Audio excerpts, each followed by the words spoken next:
Ok, vamos dar início. Já estamos aí no horário. Bom dia, meus irmãos, graça e paz. É uma alegria a gente estar aqui mais uma vez. Eu queria orar ao Senhor nesse momento para a gente dar início a mais uma aula, né? Na verdade, uma nova série da nossa EBD nesse domingo que o Senhor fez, tá certo? Então vamos ter uma palavra de oração pedindo a bênção e a direção de Deus para esse momento. Pai Celeste, muito obrigado por essa oportunidade que temos de estudar a Tua palavra e crescer em santidade, Senhor. Obrigado pela manhã desse dia, por tudo que o Senhor nos proporcionou. Obrigado também pelo privilégio que temos de estudar a Tua palavra. Pedimos para isso, ó Deus, sabedoria, que o Senhor abra o nosso entendimento para entendermos claramente a Tua palavra e o nosso coração ser transformado. Pedimos um estudo proveitoso e que cresçamos na graça do Senhor Jesus. É no nome dele que nós oramos. Amém. Ok, meus irmãos, então, como havíamos anunciado, nós vamos dar início hoje a essa nova série de estudos no livro Ídolos do Coração, da autora Elyse Fitzpatrick, ok? Então, vamos começar nesse momento. Primeiro, fazendo uma rápida introdução aqui, tá bom? Queria começar fazendo uma pergunta para nós refletirmos nesse momento. De um modo geral, quando nós pensamos em ídolos, o que é que vem à nossa cabeça? O que é que vem à nossa imaginação quando a gente ouve essa palavra ídolos? Bem, eu coloquei aqui algumas possíveis respostas, algumas delas até a Elyse trabalha, que necessariamente não estão erradas, mas que nos apresentam um conceito, vamos dizer assim, raso e muito simplista da compreensão de muita gente do que vem a ser ídolo. Primeira coisa, quando a gente ouve a palavra ídolo, nós achamos que ídolo são coisas externas a nós.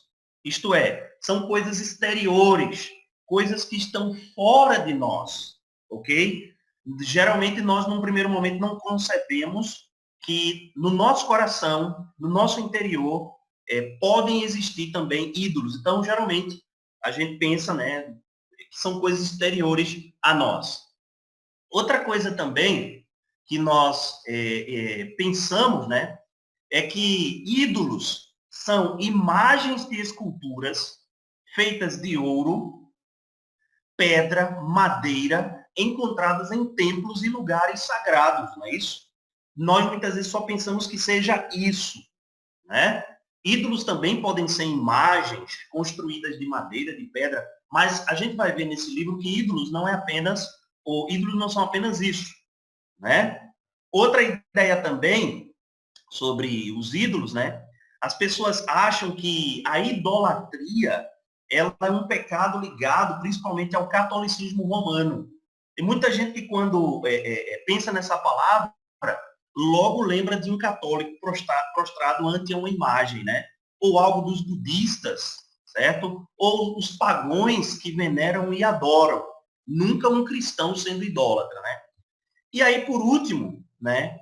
Muita gente acha que esse assunto, o assunto da idolatria, não parece ser grande motivo de preocupação para nós. Para que a gente se preocupar com esse assunto, né? É um assunto que, como a gente viu, ligado a religiões do Oriente, a certos grupos, então, é um assunto que não traz muita preocupação. Parece não fazer muito sentido para nós que somos salvos em Cristo Jesus. Ok?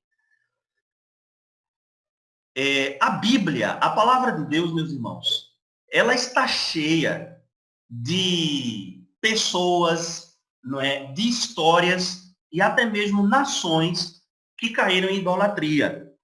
Nós estamos estudando, né, no culto, nas pregações, o livro do profeta Abacuque. O que é que a gente tem percebido? Que a nação, por exemplo, os caldeus, os babilônicos, né, eram pessoas idólatras, mas também o povo de Deus era também um povo idólatra, e foi exatamente a idolatria que levou o povo de Deus para o cativeiro. Então, a Bíblia, desde Gênesis até Apocalipse, está cheia de história e de pessoas e nações que caíram nesse pecado. Na verdade, a idolatria, é o pecado mais frequentemente discutido em toda a Escritura, meus irmãos. Então, esse assunto é muito tratado, é amplamente tratado na palavra de Deus. A Bíblia se preocupa com esse tema. A Bíblia tem um olhar especial para esse tema. E aí, eu queria que alguém, por favor, pudesse abrir lá em 1 Coríntios, capítulo 10, versículo 11. 1 Coríntios 10, 11. Quem achar primeiro, por favor, pode ler. Primeira epístola de Paulo aos Coríntios, capítulo 10, verso 11. Na verdade, eu vou pedir para ler os versículos 6 e 11 também, tá certo? Por favor, um voluntário aí. 6. Ora, essas coisas se tornaram exemplos para nós, a fim de que não cobicemos as coisas mais, como eles cobiçaram. Agora, versículo 11. Essas coisas aconteceram com eles para servir de exemplo, e foram escritas como advertências a nós, para que o fim dos tempos tenha chegado. Obrigado, minha irmã. Então, em 1 Coríntios 10, 11, diz que as histórias do Antigo Testamento, a história do povo de Deus no Antigo Testamento, para que é que ela serve? Será que é algo ultrapassado? Algo que não tem nada a ver com os nossos dias e com a nossa vida? Paulo diz que essas histórias, essas narrativas, elas servem como exemplo, né? A expressão exemplo que ele usa ali é tipos, modelo, referencial para nós. Elas foram escritas com que objetivo? Para nos instruir, para nos admoestar. E quando a gente olha esse capítulo, se depois você puder lê-lo, esse capítulo 10 de 1 Coríntios, tem um versículo que é bem conhecido nosso, que é o versículo 13, né? Aquele não vos sobreveu tentação, taranã, taranã, né? Mas o apóstolo Paulo, nesse texto, está falando sobre a obra de Deus na vida de seu povo, libertando do Egito e principalmente conduzindo esse povo pelo deserto. E aquele povo foi alvo de muitas bênçãos de Deus. E Paulo denuncia vários pecados daquela nação, como a cobiça, no verso 6, a idolatria, no verso 7, a imoralidade, no verso 8, né? O tentar o Senhor, no verso 9, e no 10, a murmuração. E Paulo depois diz assim, olha, isso que aconteceu com eles lá no passado serve para a nossa instrução, para a gente olhar esses exemplos e aprender com eles, ok? Uma das primeiras histórias sobre idolatria na Bíblia é de Raquel, a esposa de Jacó, né? Se você quiser conhecer um pouco mais da história dessa mulher no Antigo Testamento, seria interessante que você pudesse ler o capítulo 29 do livro de Gênesis.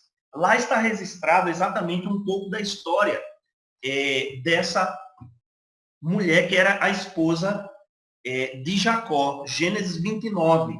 Seria bom que você já pudesse abrir lá, que a gente vai ler algumas passagens do livro de Gênesis também, ok?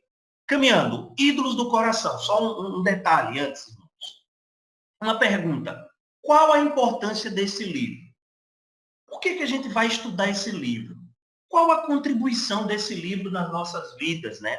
É interessante, o subtítulo dele é Aprendendo a Desejar Apenas a Deus. Então, qual é a importância desse livro? Deixemos que a própria autora possa falar, né? A Elise diz assim na página 18. Sabe o que é que você vai aprender? Sabe qual é a importância desse livro para a nossa vida, meu irmão, minha irmã? Você aprenderá a identificar falsos deuses, também ídolos, né? Que vivem em seu coração. Então, veja, a Elise já está nos ajudando a entender que idolatria não só é algo externo, algo ligado a um grupo, né? Algo com que a gente não deve se preocupar, como vimos anteriormente, né? Então, ídolos que vivem em seu coração, em seus pensamentos, em suas emoções, e também aprenderá sobre o método divino, a maneira de Deus libertar você de seus ídolos por meio do seu poder santificador, por meio da sua palavra, por meio do seu espírito, por meio do evangelho. Então tá aí a importância desse livro. Ele vai nos ajudar a identificar os ídolos, mas também vai nos ajudar a tratá-los à luz da palavra de Deus. Então eu creio que é um livro importante, não, meu querido? Não, minha querida. Então vamos partir, né? Quando você estiver aí na sua leitura, seria interessante você começar pela introdução do livro. Tem algumas considerações que ela faz, que a autora faz, bem interessante. Vamos então primeiro vamos logo para o primeiro capítulo. Os deuses de Raquel e você. O apóstolo João, na sua primeira epístola, no capítulo 5, verso 21, esse é o último versículo dessa epístola, ele expressa uma exortação, uma preocupação com os crentes, né? Muita gente que lê essa carta se pergunta, por que é que João, depois de ter falado de tantos assuntos como o amor a Deus, ao próximo, de repente parece um versículo meio solto, né? Ele diz assim, filhinhos ou irmãos, guardem-se dos ídolos. Esse é um dos mandamentos do Novo Testamento contra o pecado da idolatria. E João, em sua carta, expressa essa preocupação com os crentes, né? Alguém já disse que esse é o versículo que resume tudo que João queria dizer. Meus irmãos, guardem-se dos ídolos, guardem-se dos falsos deuses. Bem, uma história bem conhecida, né? A história de Raquel, no Antigo Testamento, ela é bastante conhecida nossa, né? Leitores aí da Bíblia, é uma passagem que geralmente a gente está um pouco familiarizado. Eu vou pedir aí para que o nosso nobre Marcondes possa ler, por favor, esse parágrafo que está aí no slide, por gentileza. Bom dia a todos. Bom dia. Todos já lemos a história do roubo de Raquel em Gênesis 31. Apesar desta ser a primeira menção de ídolos na Bíblia, é fácil não darmos tanta importância a ela e perder a enormidade deste ato e suas consequências. Raquel roubou de seu pai. Ela levou seus deuses. Obrigado, meu irmão.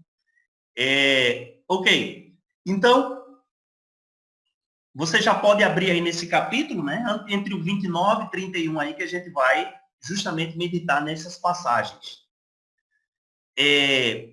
Muitas vezes, a Elise diz assim, né? Muitas vezes, fico imaginando por que ela pensou que tinha que ter aqueles ídolos, porque essa parte aí é justamente quando Jacó, que tinha praticamente conquistado tudo do seu sogro Labão, ele ia embora, né? Ia voltar para sua terra com sua família. E aí, de repente, veio ao coração, né, a ideia de Raquel roubar, furtar os falsos deuses do seu pai Labão. O que eles significam para ela?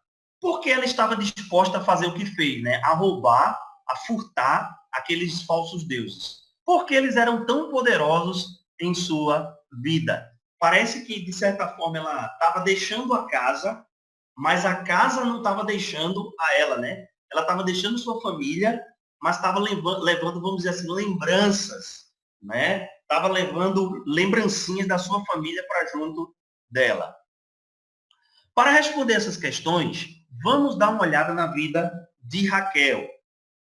Vamos ver a vida de Raquel. Gênesis 29, 17. Gênesis 29, 17. Alguém pode ler, por favor? Um voluntário que ainda não leu, por gentileza. Gênesis 29, verso 1, 17. Vai falar um pouco da história de Raquel. Lia tinha olhos meigos, mas Raquel era bonita e atraente. Ok? Por favor, Murilo, verso 20, meu irmão. Então, Jacó trabalhou 7 anos por Raquel, mas lhe pareceram poucos dias, pelo tanto que a amava. Obrigado, meu querido.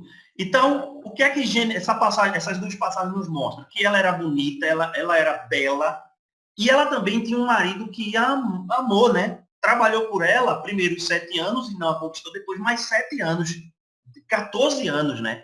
O que mais essa mulher poderia desejar?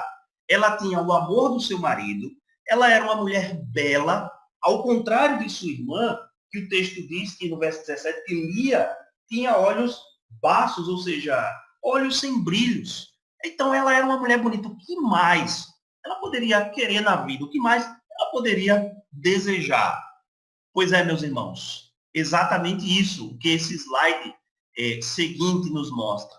Conforme o tempo passava, a resposta a essa pergunta se tornou evidente.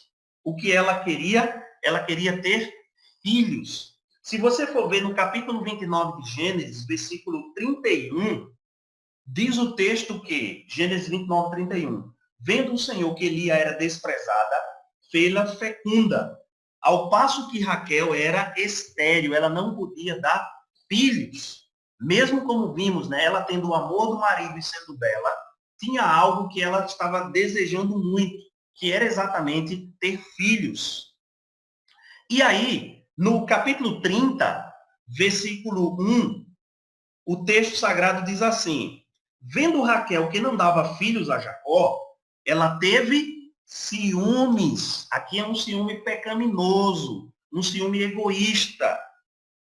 Ela teve ciúme de sua irmã, e o que foi que ela disse a Jacó? Em alto e bom som: dê-me filhos ou morrerei. E aí qual é a resposta de Jacó no verso 2?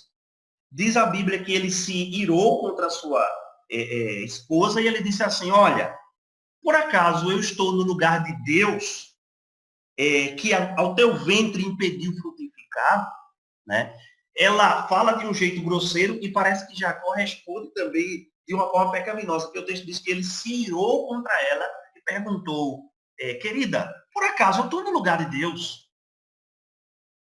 E aí a Elise diz assim, na página 23, meus irmãos, uma frase muito impactante: o desejo de Raquel de ter filhos, que era um desejo legítimo, não era um desejo pecaminoso, mas que se tornou um desejo forte.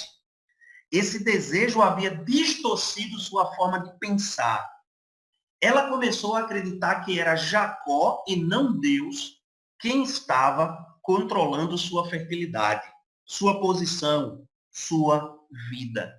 Aquele desejo de ter filhos começava a governar o coração e, portanto, as atitudes, as respostas de Raquel. Aquele desejo estava dominando a sua alma, o seu coração. Deus, de uma forma graciosa, vou pedir para alguém já abrir lá em Gênesis 30, 22, por favor. Um outro irmão ou irmã, Gênesis 30, 22. Deus graciosamente concedeu um filho a Raquel, né?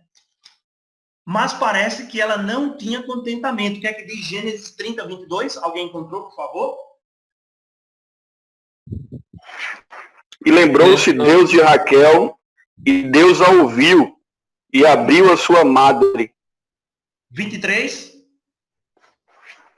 E ela concebeu, e teve um filho, e disse: tirou-me Deus a minha vergonha. Por favor, Damerson, 24. E chamou o seu nome José, dizendo: o Senhor me acrescente outro filho. Então, Deus graciosamente concedeu um filho a ela, como vimos, né, que o nosso irmão Damerson leu aí, obrigado, Damerson. Mas parece que ela não estava contente, ela não tinha contentamento, satisfação, né, com aquele filho, né? E o que acontece? O seu coração se revelou através dessa afirmação. Eu lembro das palavras do Senhor Jesus, meus irmãos, quando Jesus disse que a boca fala do que o coração está cheio, né? Então, muitas vezes o nosso coração se revela por aquilo que falamos ou expressamos. E o que é que ela diz? Depois que ela coloca o nome do filho, né? Que o Senhor me conceda outro filho, que seria, no caso aí, o nome José. Lembrem-se, um parêntese, que os nomes bíblicos, geralmente, eram escolhidos por causa do caráter, da história, da missão do filho ou da filha, né? Havia uma intenção quando você dava um nome a um filho.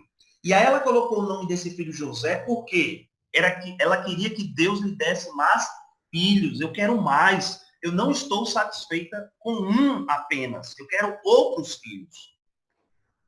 E aí, no capítulo 32, se vocês já puderem ir para lá, Raquel deu à luz de novo. Deus a abençoou com outro filho. E enquanto morria durante o parto, perceba isso, ela morreu durante um parto. O que é que ela queria, meus irmãos? Era que ela queria mais filhos. E ela exatamente morreu durante o parto. Ela deu ao seu filho o nome de Benoni, que significa filho da minha tristeza. Perceba, a gente vai caminhar nesse tema da idolatria, a gente vai ver que nós nos tornamos semelhantes àquilo que amamos ou àquilo que adoramos. O que é que ela queria? Ela queria ter mais filhos. E o Senhor a concedeu. E exatamente em um parto, ela vem a óbito. Ela morre. Perceba que o desejo tinha governado o seu coração. Perceba que aquele desejo, né, me parece que tinha a levado para longe do Senhor. E aí, caminhando, eu queria que alguém, por favor, um voluntário, pudesse ler essa frase aí, da Elise, na página 24, está aqui na tela. Perceba que mesmo antes de Raquel roubar os ídolos do seu pai, ela era idólatra. Seu desejo de ter filhos, como sua irmã Lia tinha, era o mais importante de sua vida. Era algo que ela acreditava que precisava ter. Portanto, isso era o seu Deus. Veja, obrigado, Gustavo. Veja que a idolatria, antes de ser um problema externo, é um problema interno, né? Antes de roubar os deuses de seu pai, ela já era idólatra, porque o desejo de ter filhos tinha governado e dominado o seu coração. E aí, os ídolos do meu lar. Caminhando aí um outro subtópico que a Elise trata, né? Essas imagens aqui, irmãos, alguns chamam de telim, que era exatamente o nome que era dado para, terafim, que eram pequenas estatuetas, né? Imagens de esculturas que retratavam, serviam como deuses, certo? Ao analisar a história de Raquel, a Elise diz assim, comecei a pensar sobre os ídolos do meu lar. Então, a Elise faz essa relação entre os deuses do lar de Labão e de Raquel e também os deuses dos dias de hoje, os deuses do nosso lar. Perguntei a mim mesma se possuía algumas divindades domésticas. O que eu desejo ardentemente, a ponto do meu coração clamar, dê-me isso ou morrerei. E muito interessante essa relação que a Elise faz, né, com esses desejos nossos, talvez sem os quais, né, se a gente não obtiver, a gente diz assim, eu preciso muito disso, senão eu vou morrer. Eu preciso muito disso para ser feliz. E esses são os nossos possíveis ídolos também. O que é preciso ter para que minha vida tenha significado ou para que eu seja feliz? Quero que você brevemente pense nessa pergunta. O que é que você precisa ter, meu irmão e minha irmã, para que a sua vida possa ter significado e você possa encontrar felicidade? Talvez seja um carro, uma casa, um salário, saúde, relacionamentos, fama, sucesso, enfim. Você talvez esteja pensando isso. E aí, a gente pode ver, né, os ídolos do meu lar, os ídolos modernos dos dias de hoje, que está aí nessa imagem, né? Ídolos modernos dos cristãos. Mas, afinal, o que são ídolos? O que são ídolos? A Elise diz assim, na página 25, ídolos não são apenas estátuas de pedra. Eles são os pensamentos, desejos, anseios e expectativas que passamos a cultuar em lugar do verdadeiro Deus. Os ídolos nos levam a ignorar o Deus verdadeiro e a buscar o que pensamos serem nossas necessidades. Perceba que a idolatria consiste em uma troca, em você deixar o Deus verdadeiro, que é aquele que pode suprir realmente suas necessidades, e se apegar a falsos deuses, a ídolos, que não podem suprir as tuas necessidades, né? E aí eu trouxe para corroborar com isso uma citação de Tim Keller, Eu vou pedir ao pastor Anselmo que leia aí, por favor, essa definição. Um Deus falso é algo central. Perdão, pronto. Um Deus falso é algo tão central e essencial em sua vida que, se você perder, achará difícil continuar vivendo. Um ídolo tem uma posição de controle tão grande em seu coração que você é capaz de gastar com ele a maior parte de sua paixão e sua energia, seus recursos financeiros e emocionais, sem pensar duas vezes. Obrigado, pastor Anselmo. Essa citação foi de um livro que Keller escreveu, que é exatamente Deuses Falsos. E ele continua dizendo o seguinte, né? Depois aí que o pastor Anselmo, onde o pastor Anselmo parou de ler, no livro o Keller diz assim, sobre ainda a questão dos ídolos. Ídolo pode ser a família e as crianças, ou carreira, ganhar dinheiro, conquista e aclamação da crítica, ou salvar o rosto e a posição social. Pode ser um relacionamento romântico, um roteiro de aplicativos de pares, competência, habilidade, circunstâncias seguras e confortáveis. Pode ser sua beleza, os seus cérebros, uma grande causa política ou social, sua moralidade e virtude, ou mesmo sucesso no ministério cristão. Quando o seu significado na vida é consertar a vida de outra pessoa, podemos chamá-la de codependência, mas é realmente idolatria. Então, Keller contribui significativamente, né, para esse conceito de ídolo. Ídolo pode ser algo bom, né, mas que o nosso coração transforma em algo pecaminoso, do qual muitas vezes passamos a depender. Veja que capacidade, meus irmãos, tem o nosso coração. Passando adiante. Pastor Marcondes. Pois não, meu irmão? Eu achei interessante a observação da autora, né, lá na página 24, quando ela fala que a atitude de Raquel, né, demonstrou assim, que ela queria um Deus para manipular, né? Demonstra exatamente a falta de confiança. É o que acontece com a gente. Muitas vezes a gente busca estabelecer ídolos que a gente possa manusear, manipular, controlar, negociar. E é interessante que Raquel levou ela a roubar o ídolo, a imagem, talvez no contexto dela preocupada, com as incertezas, saindo da segurança de casa, e aí ela quis garantir, né, um Deus que pudesse atender às suas necessidades. Obrigado, Marcondes. E veja, dentro disso que você falou, Marcondes, me chama a atenção, como os falsos deuses, os ídolos, são manipuláveis, né? Ela roubou, ela escondeu debaixo das suas vestimentas, e aí quando o pai dela vai procurar, ela diz que estava, em outras palavras, né, menstruada, e que não podia levantar para saudar seus pais, né? Veja como eles são tocáveis, como ele ora nos domina, ora dominamos eles, enfim, né? É por aí. De certa forma, o relacionamento que temos com esses falsos deuses é semelhante ao relacionamento que temos com o verdadeiro Deus. Aí ele está falando desses deuses pactuais, né? Com quem muitas vezes fazemos acordos e alianças e esperamos que esses deuses tragam para nós bênção, onde só o Senhor realmente pode nos abençoar. Então, o nosso relacionamento com esses deuses podem se assemelhar em certos aspectos ao relacionamento com o Deus verdadeiro. Por exemplo, Raquel diria, se tiver filhos como minha irmã Lia tem, então serei feliz. Ela coloca a sua felicidade e realização no fato de ter filhos, né?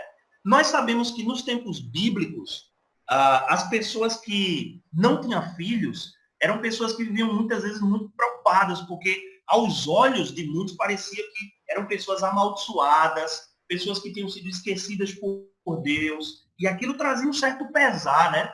E isso levou a Raquel a ter inveja, de modo que ela disse, se eu tiver filhos, eu vou ter realmente significado, felicidade.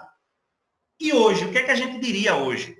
Hoje nós diríamos assim, se tiver um esposo ou uma esposa piedosa, crente, temente a Deus, ou se meus filhos se destacarem na escola, então serei feliz.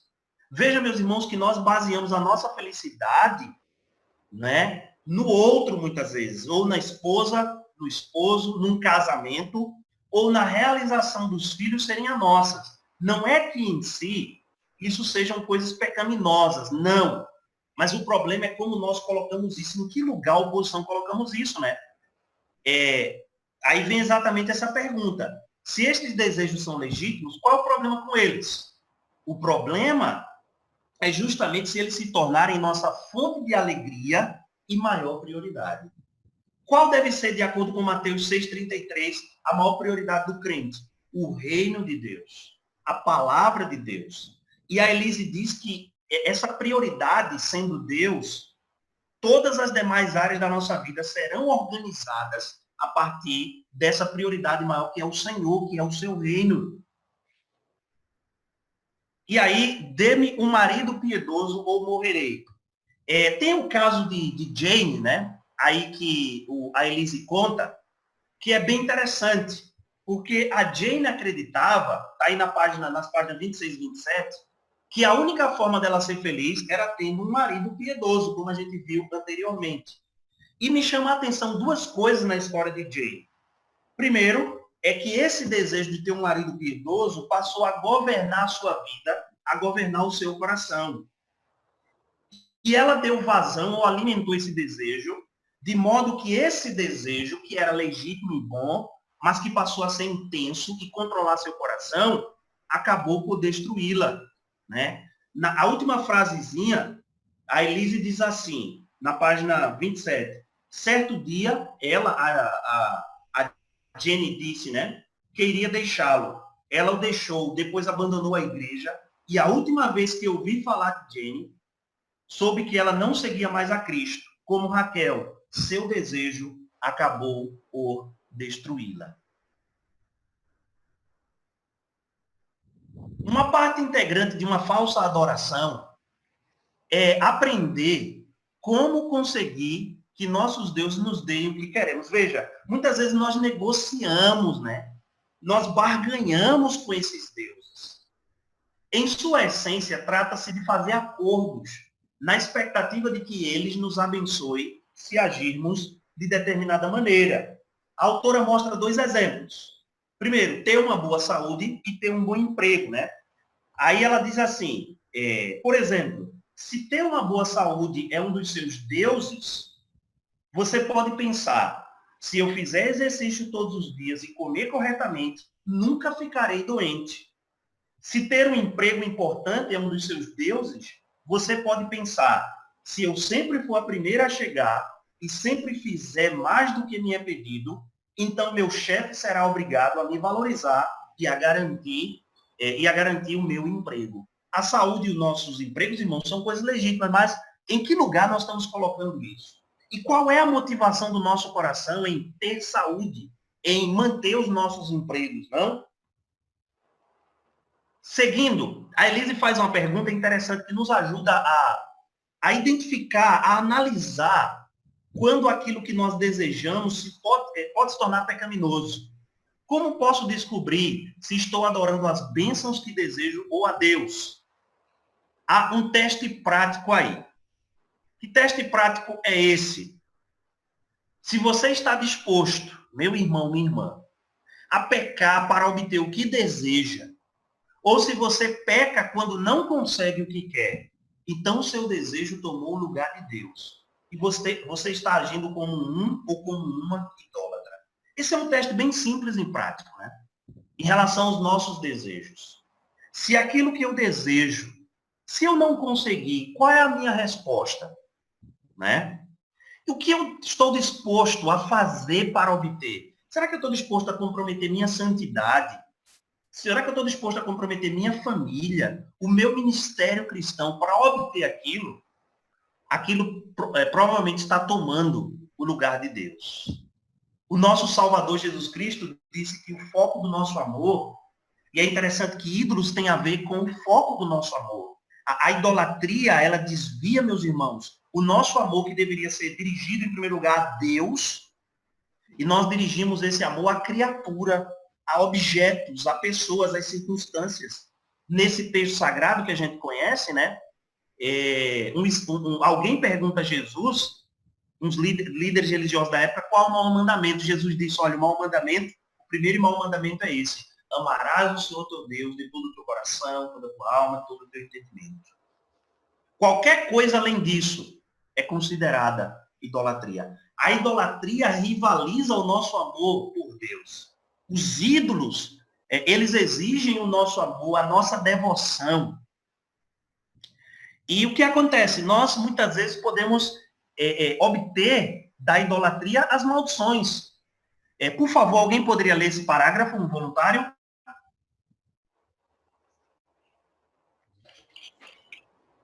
Há uma maldição envolvida na idolatria, mas não porque nós não conseguimos o que desejamos.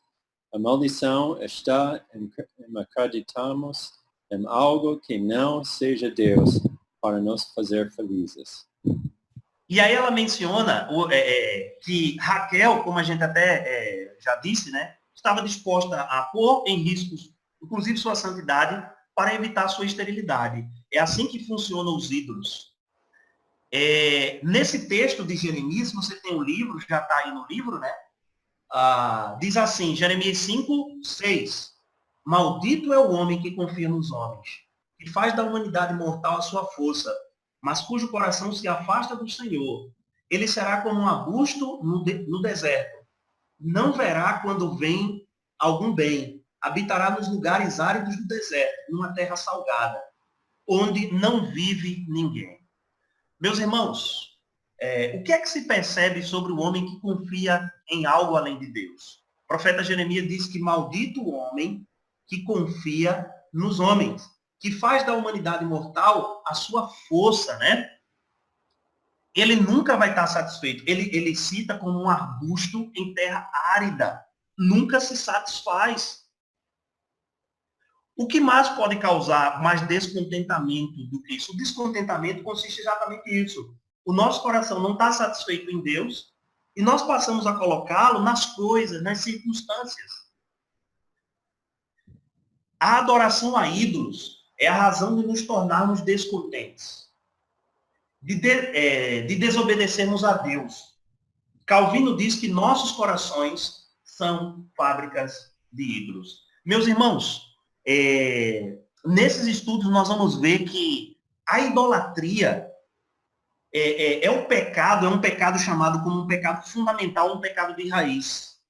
Provavelmente seja um pecado que dê origem aos demais. Porque a idolatria tem tudo a ver com a arrogância, né? E por quê? Qual é o maior ídolo que nós temos? O maior ídolo que nós temos é o eu, é o nosso ego, né?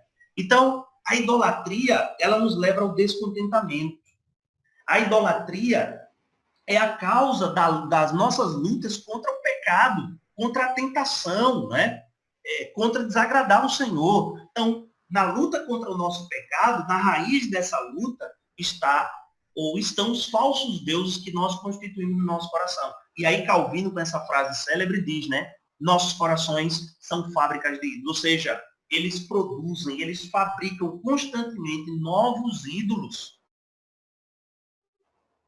E aí, meus irmãos, já caminhando para os instantes finais desse livro, né, e dar um espaço aí para alguns de vocês compartilharem algumas impressões. Pastor, eu queria fazer só uma colocação nessa parte. Que o Pois não, minha irmã. Ele fica tão concentrado no que ele quer, naquele ídolo dele, que ele deixa de receber, de perceber as bênçãos de Deus na vida dele, né? Isso. A idolatria, ela cega, né? Veja o povo de Israel. Inclusive, até no texto que iniciamos, né, até a senhora leu lá no início, o povo de Israel recebia o maná do Senhor, a água, Deus conduzia o povo, mas a idolatria cegou aquele povo. E aquele povo não reconhecia as bênçãos de Deus. Exatamente isso. A idolatria cega, coloca um véu nos nossos olhos, né? Obrigado, minha irmã. E aí, a Elise, né, já caminhando para os instantes finais, como disse, nos chama a enterrar os nossos ídolos. A lançar fora os nossos ídolos. O que Raquel acabou fazendo com os seus ídolos? Segundo Gênesis, que foi um livro que a gente utilizou bastante na lição de hoje, capítulo 35, por favor, alguém poderia ler? Gênesis 35:2. Alguém que ainda não leu na aula de hoje? Um novo voluntário ou voluntária? Gênesis 35:2. O que é que diz? Disse, pois, Jacó aos de sua casa e a todos os que estavam com ele: livrem-se dos seus deuses estrangeiros que estão entre vocês, purifiquem-se e troquem de roupa. Verso 4, Lívia, por favor. 4 é. Então entregaram a Jacó todos os deuses estrangeiros que possuíam e os brincos que usavam nas orelhas. E Jacó os enterrou ao pé da grande árvore, próximo a Siquém. Jacó aqui tem a atitude de um pastor, de um líder espiritual. Essa é a tarefa do líder. Chamar o povo à mudança de vida, chamar o povo ao arrependimento. E o que me chama a atenção são alguns verbos que aparecem no verso 2. Lançai, né? Depois, purificai e mudai. É um chamado à renúncia, meus irmãos. É um chamado a uma mudança de atitude, né? A lançar fora, a se purificar. Os deuses, eles nos tornam imundos, impuros, inadequados na presença de Deus. Mas Deus levanta um Jacó, né, para exatamente, né, nos confrontar com os nossos ídolos, com os nossos deuses. E aí a Elise, eu gosto muito dessa relação que ela faz, e vou pedir para nosso irmão Neto aí, por favor, se ele puder ler essa frase da Elise, essa relação que ela faz é bem interessante. Hoje, você também pode descansar sabendo que ao responder à ordem do seu marido celestial e por sua graça entregar seus ídolos, ele os enterrará sob outra árvore. Com seu poder, ele pode enterrar todos os falsos deuses sobre a mais gloriosa e maravilhosa de todas as árvores, aquela no Monte Gólgota. Meus irmãos, é a cruz, é o Calvário. É lá onde nós devemos enterrar os nossos ídolos. Assim como Jacó pediu para que o pessoal da sua casa, né? Interessante, a gente precisa estar atento a isso. Como líderes espirituais, meus irmãos, das nossas casas, temos esse papel diário, semanal, de confrontar a nossa família e dizer, olha, vamos enterrar os nossos ídolos aos pés da cruz, ministrar o evangelho para a nossa família. E nós podemos fazer isso hoje, meus irmãos, depositando, enterrando os nossos ídolos aos pés da cruz, confessando a nossa idolatria. Será que a história de Raquel é relevante para você e para mim? Qual a importância dessa história? Vimos no começo que essa história foi escrita para nossa edificação. Sim, porque a idolatria não acabou ali, meus irmãos. A idolatria necessariamente não acabou naquele ato de enterrar os falsos deuses aos pés daquela árvore. Este problema persiste na igreja hoje. Existem irmãos e irmãs dentro das nossas igrejas que são idólatras. De um modo geral, nós o somos quando trocamos Deus pelas criaturas.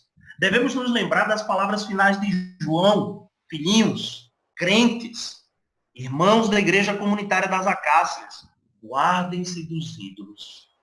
E aí, para continuar pensando no assunto, no capítulo, né, tem uma parte bem prática, que a Elise coloca assim, pense na história de Raquel.